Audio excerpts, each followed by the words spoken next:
Well, all children are different. You can take that from me because I have 5 of them. Some are really laid back and others are really feisty. But what do you do with a child who's always trying to pick a fight with you?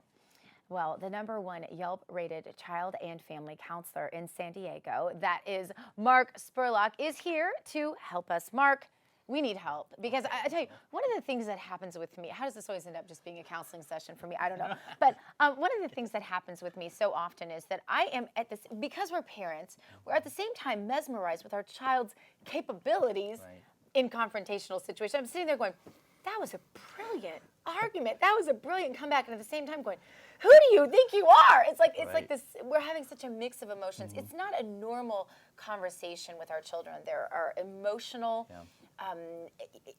edges, I guess I'd say, to those conversations. There are just the strictly parental. There are protective things that enter into this. It's so abnormal. It's so outside of any other kind of confrontation we have. So what's the right mental mindset to go into a confrontational situation with our child? Well, first of all, it's a very good point. And the reality is this is one of the most special relationships that you'll ever have. So if you're parenting a child, you're parenting for life. Okay, now you may have a different role as you get older, but the reality, this is someone you're going to have a relationship throughout the lifespan. And so you need to kind of keep that in mind. And of course, it is about the relationship of the child. So the idea behind this is, of course, one of the great tenets is don't burn bridges. Okay, and of course, if we're, we think, well, because they're my child, then it's okay that I can do this, and the relationship will recover. But the reality is, those things do come back to haunt you in terms of the status of the relationship. So, don't burn the bridge, and seek a good quality relationship, especially the child years, elementary and teenager years, and you're going to value the relationship all through the lifespan. But Okay, now this is important because you're saying don't burn the relationship, but I tend to end up in stores with parents who do not parent their children, and they're not saying no because they're afraid of burning a relationship with a 2-year-old. And you have got to learn to say no, and you have got to learn that you are the parent in that relationship, and you have got to take strong authority and be fearless in this relationship on the one hand, but then you're saying don't burn the relationship. So can you more clearly delineate those two extremes? Sure. Well, and then that's just the enforcement part. As a parent, you've got to have high standards for your child. Okay. In fact, research says that the best parenting is have high standards for your child, but also have high expressions of love and affection and those kind of things. So you can still have high expectations of your child, okay? But if you're disciplining your child, the idea is for you not to be part of the problem. And that's going to be the struggle or the challenge and everything like that. So this relationship is important to me. What I need to do is effectively address the problem that is at hand here. So what is it they say? Attack the problem, not the person. Okay, so and that's exactly where we're trying to get to. Okay, we have a problem here. We're going to approach it from a parenting-child relationship. And this is a relationship that I care about you and I want the best for you. And so, but that doesn't take out the fact that, hey, there are going to be consequences for you. And in fact, there probably should. And I agree with you. We need to have those standards with the child, okay, depending where they're at. And so it's okay to have high expectations. Just don't burn the bridge and be part of the problem. The more that you're able to not be part of the problem, the more that they're going to be open to your message of, look, this is how we handle conflict. This is how we handle your problems when you do it this way. And I'm going to show you how to be a good role model. Okay, and so follow me. This is how we do it. And so then what if the child says, well, I don't understand why we're doing it your way?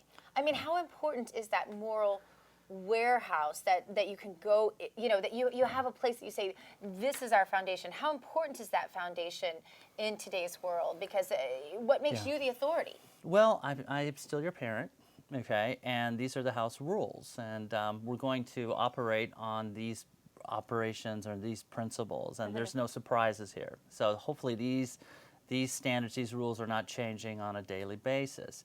And when you're as more of an adult, or when you get into your later teenage years, you're going to make those kind of choices. And for right now, these are what the standards are. And if you don't do that, there's going to be these consequences. And I still love you if you don't do those kind of things, but there's still going to be those consequences. And I think it's okay to do that. And I don't know if spousal relationships are better at hitting buttons or child relationships are better at hitting buttons, because I know that my own children, they know exactly how to hit my buttons. Stepping away, I found, is my best weapon. Absolutely. Stepping away and being like, you know what? You're pushing my buttons right now. I'm not equipped to handle this. I'm going to think about this. I'm going to talk to your dad. Right. And we're going to get back to you with some answers. Absolutely. Now, you're talking about two principles there, okay? And one is to respond rather than react, okay? Right. And so imagine it's kind of like a car that overheats. I use this analogy a lot. So if your car is overheating, what you want to do is, let it cool off and then put the engine coolant in.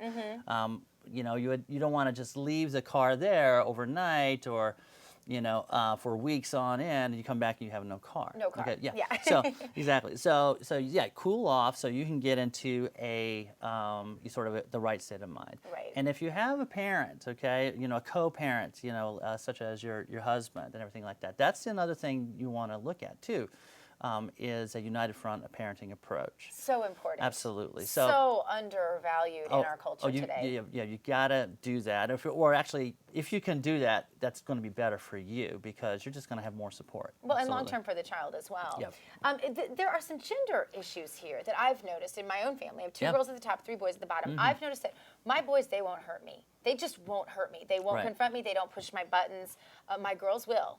And I've noticed the same exact opposite situation with my husband. Yeah. And so it's usually me who deals with my girls more, because they're more communicative with me, and my husband who deals with my boys more. Is that just in our family, Mark, or is that like a really normal?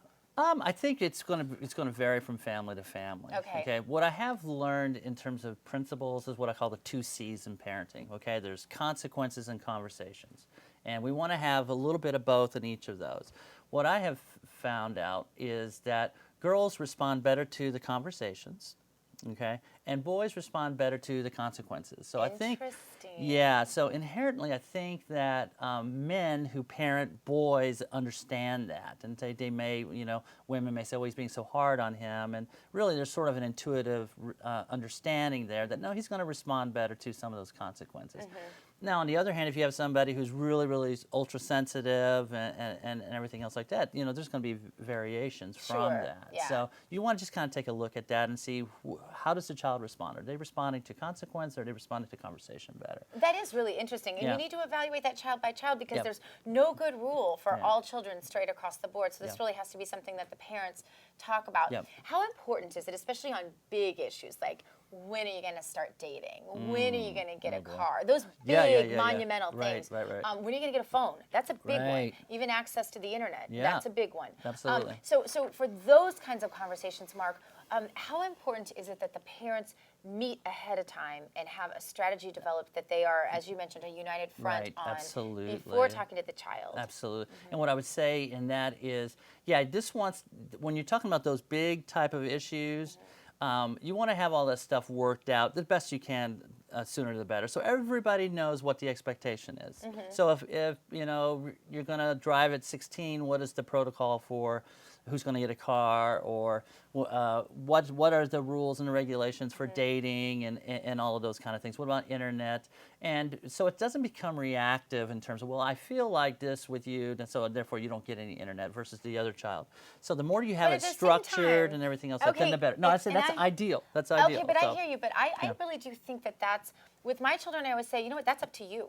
Actually, we give privileges in this family when you've demonstrated that you have the maturity, and we've noticed it. So you just keep demonstrating that maturity, and I'm sure. Right. But make sure you have those standards already kind of out there. See, the idea is not to get reactive to privileges. Because you don't want the child to feel that your decisions are arbitrary. Absolutely. Yeah. Okay. And so if we're operating under a fair premise that we all have rules and regulations, we know what the expectations are there. In fact, we have those those even structured Yep, on we have the them board listed, and everything. but These are they what, know when they master Yep, that, exactly. that's when certain privileges Yeah. come, Yeah. when they're consistently mastering Sure. their things, and that will decide that, and that the authority ultimately lays with the two of Right. us. And I think that Yeah, is so it really goes back to that important. united front approach, and absolutely. So you definitely want to have your conversations about that. Even, like I said, even almost like a memo about this is what is, where privileges are, and if you do we're sending this out and a everything memo else. in the fam. Yeah, exactly. Well, it's better than the other, reactivity, right? That's right. No, So we that's got right. nuclear reaction versus memo. I think I'll take, we're somewhere in gonna do between there. memos. Yeah. My family's going to think it's a little Yeah. odd when I come home All with this today, but Okay. Mark Spurlock, thank Yeah. you so much Thank you. for being on Smart Life with bet. us today. Remind us where we can find you. Mark Spurlock, MFT.com.